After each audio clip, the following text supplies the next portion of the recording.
Bonjour à vous tous. Alors aujourd'hui, je vous propose un petit point méthodologie, comment répondre à une question.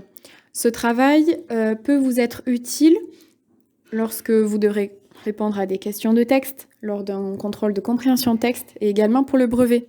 D'accord ? Vous êtes comme des détectives quand vous répondez à des questions.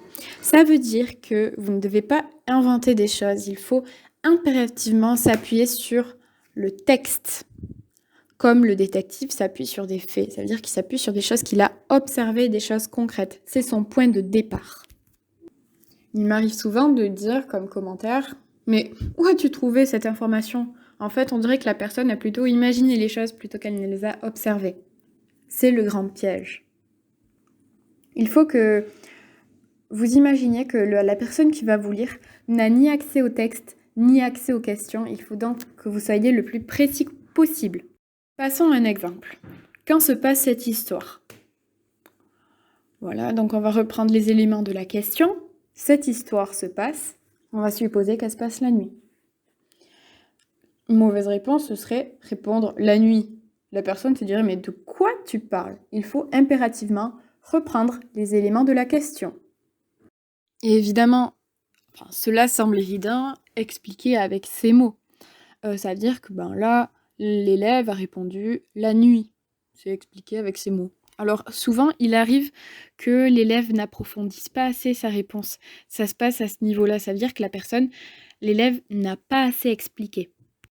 Enfin, il faut se justifier, c'est-à-dire prouver que notre réponse est réfléchie. On va donc mettre une citation, ce qui va être notre dernière étape. Pour la citation, on n'oublie pas la ligne, les guillemets, et on ne fait pas d'erreur en recopiant.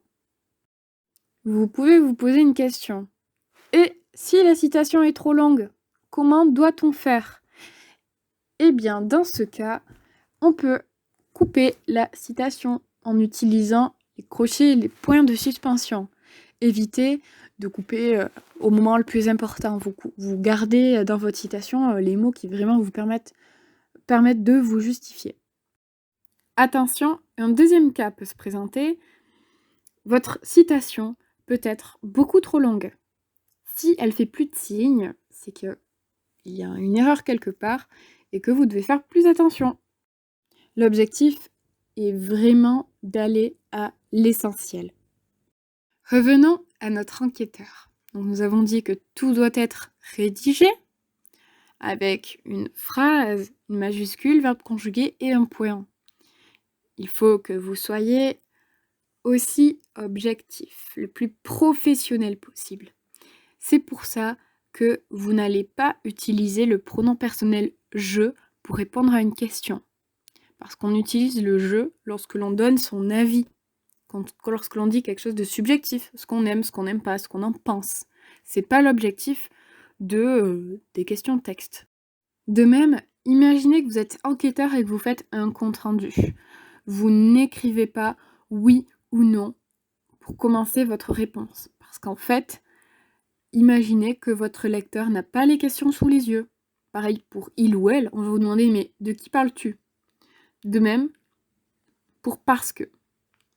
En résumé, les 3 étapes pour répondre à une question. Il faut reprendre les éléments de la question, il faut expliquer avec ces mots, et enfin, il faut citer.